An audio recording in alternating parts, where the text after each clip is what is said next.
ഈ കലാകൊട്ടിന് ഇവിടെ എത്തിച്ചേർന്നിരിക്കുന്ന പ്രിയങ്കരായ സഖാക്കളെ, ഓട്ടോ ടാക്സി തൊഴിലാളികളെ, വ്യാപാര വ്യവസായി നൻപർകളെ, ഇവിടെ എത്തിച്ചേർന്നിരിക്കുന്ന പൊതുജനങ്ങളെ, നമ്മളിതാ നിയമസഭാ ഇലക്ഷനിലേക്ക് കടന്നിരിക്കുകയാണ്.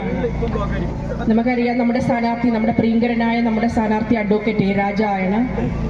സ്ഥാനാർത്ഥിയെ വൻ ഭൂരിപക്ഷത്തിൽ വിജയിപ്പിച്ച് നിയമസഭയിലേക്ക് അയക്കേണ്ടതുണ്ട്. നമുക്കറിയാം, നമുക്ക് വളരെ ആത്മവിശ്വാസത്തോടെ പറയാൻ സാധിക്കും, നമ്മൾ 3ാം തവണയും അധികാരത്തിൽ വരുമെന്ന്.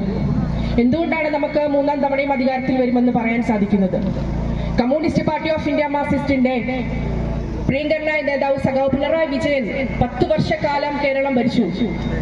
വൻ വിജയമായിരുന്നു സഖാവിന്റെ 10 വർഷക്കാലം. വളരെ മാറ്റങ്ങളാണ് നമ്മുടെ കേരളത്തിൽ ഉണ്ടായത്. നമുക്കറിയാം, പഴയ 2016 കാലഘട്ടത്തിന്റെ കാര്യങ്ങളെല്ലാം ഇവിടെ നമ്മുടെ CPIയുടെ ജില്ലാ നേതാവ് പറഞ്ഞു കഴിഞ്ഞു.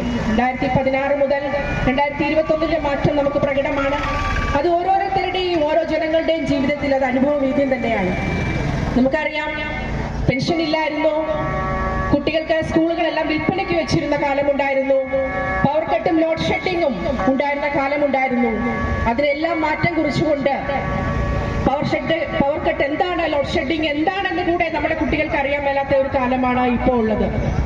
വിദ്യാഭ്യാസ മേഖലയെല്ലാം വിൽപ്പനയ്ക്ക് വെച്ചപ്പോൾ നമ്മുടെ സ്കൂളുകൾ 100ഓളം സ്കൂളുകൾ വിൽപ്പനയ്ക്ക് വെച്ച വലതുപക്ഷത്തിന്റെ ഉമ്മൻചാണ്ടിയുടെ കാലഘട്ടമായിരുന്നു.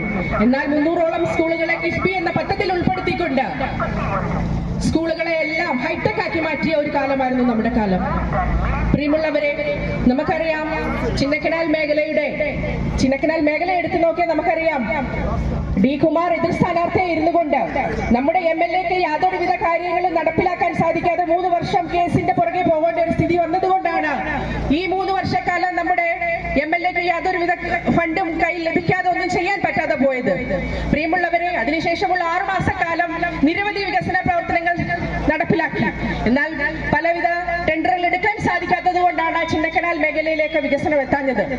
ഇനിയുള്ള അടുത്ത 5 വർഷക്കാലം വികസനങ്ങൾ, സഖാവൊക്കെ പറഞ്ഞതുപോലെ തന്നെ, വികസനങ്ങൾ നമ്മുടെ പഞ്ചായത്തിലേക്ക് എത്താൻ പോകുകയാണ്. കോൺഗ്രസിന്റെ കള്ളത്തരങ്ങളെല്ലാം പൊളിയാൻ പോകുകയാണ്.